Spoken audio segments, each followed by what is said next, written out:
There is a really weird story coming out of the UK. Police are investigating the first case of rape in the Metaverse. The Metaverse is just the video game world that Mark Zuckerberg wants us all to live in. And you put on the goggles, and it's a totally immersive kind of video game.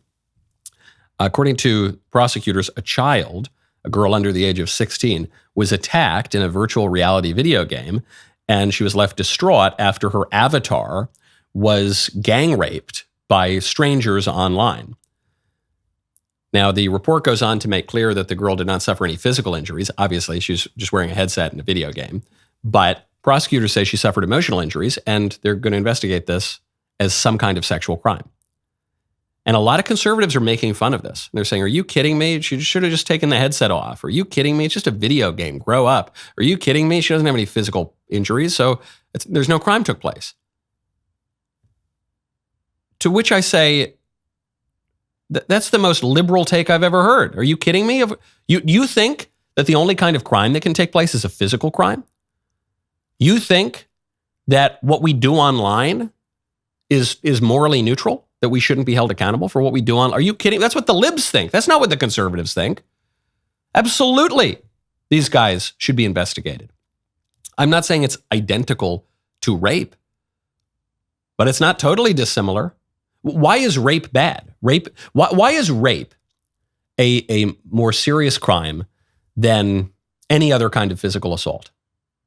If rape were just about the body, if human life were just about the physical, then a sexual assault would be no different from any other kind of assault, right? The reason it's so much worse is because we're not just bodies. We're souls. We have psyches, we have emotions, we have souls. We value things like integrity and modesty and virtue. And a violation, a sexual violation, is more severe. It cuts more deeply at the human person than if someone just came up and punched you in the face or cut you on the wrist. We're talking about a little girl here. You know, if these guys were just discovered to have texted inappropriate messages to let's say, I don't know how old the girl is, but let's say she's 12 or 13. If these guys were found to have texted inappropriate sexual messages at her, I think everyone would agree they should be investigated and probably prosecuted. So why is it any different if it happens in a video game where instead of texting words, instead of the symbols being letters and words, the symbols are characters enacting all of these gross, obscene things on the avatar of a little girl? The reason I think this is important is there is a view that has prevailed on the left and on the right that whatever the law says in the physical world, in the real world, we shouldn't be held accountable for anything we do online. Online is just the Wild West, do whatever you want. That's a bad situation that has allowed all sorts of terrible things to proliferate.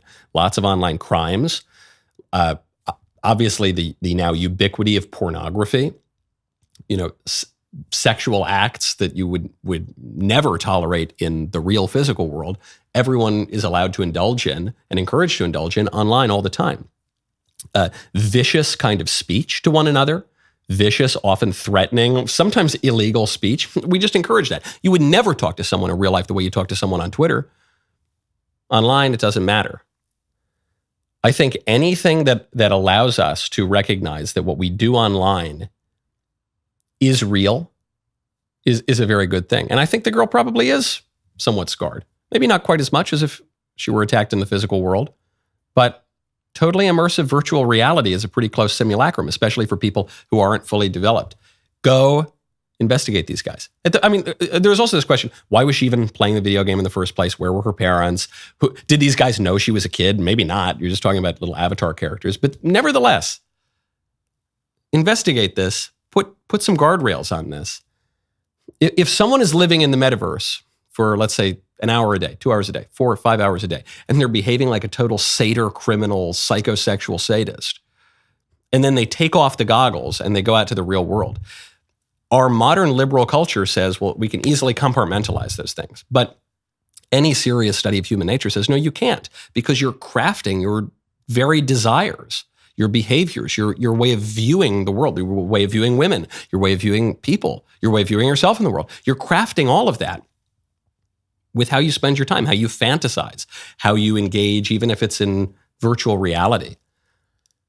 And that you're not going to be able to just totally cut that off once you re-enter into the so-called real world. I'm beginning to think the conservatives, the church ladies, they were totally right about violent video games in the 90s. They were just a little too soon. Because in the 90s, you're talking about Mortal Kombat. Everyone knows that's not reality. Well, now when you throw on the Metaverse goggles, the line between reality and video games is a lot blurrier. And it can play a lot more tricks on your psyche and your emotions and your desires, as we see here from the way this girl, I think, rightly claims to be victimized. Chris Christie, who is saying he will not vote for Donald Trump if he's the nominee. If it's Biden versus Trump in the fall, would you vote for Donald Trump? No. So what is it about various Republican candidates for the presidency who live with the knowledge of what Trump has done to the country, the damage that he's done to this country that will ensue for God knows how long? What is it about them that causes them to just knee-jerk reaction, oh yeah, I'd vote for Trump anyway? It's an interesting combination of two emotions, Mike, fear and ambition. So the fear part of it is that all of them treasure their titles. And so they treasure their titles more than they treasure the honor that's given to them by the people to actually have those titles. And they don't want to lose them, and they're all worried about being primaried by someone who would have Donald Trump's endorsement. That's it, yeah. Yeah, no one's ever accused Chris Christie of ambition or the guy who worked for Donald Trump after saying, he's a bad guy, now he's a good guy, now I hate him again because Trump pushed him out. Would you vote for him in the fall? No. But of course, the primary condition for being considered to debate in the Republican primary debates was a pledge to say that you will support the eventual nominee of the party. And you remember Donald Trump said, I don't think I'm going to sign that. And there was this big hullabaloo. Donald Trump, he has no loyalty to anyone but himself. He's destroying the Republican Party. He's just got unbridled ambition. He's unmoored from any principle. Hey, you know what? Trump was honest about that. All the rest of the candidates signed it, including Chris Christie. And then what happens? Chris Christie's campaign totally collapses. All of their campaigns collapse, other than Trump's, which remains strong. And they say, okay, are you going to honor your pledge? He goes, no, I'm not. No, I'm a liar. I'm an ambitious liar. And everything that we accuse Donald Trump of, we are all guilty of to the 10th degree. Yeah, no. No way.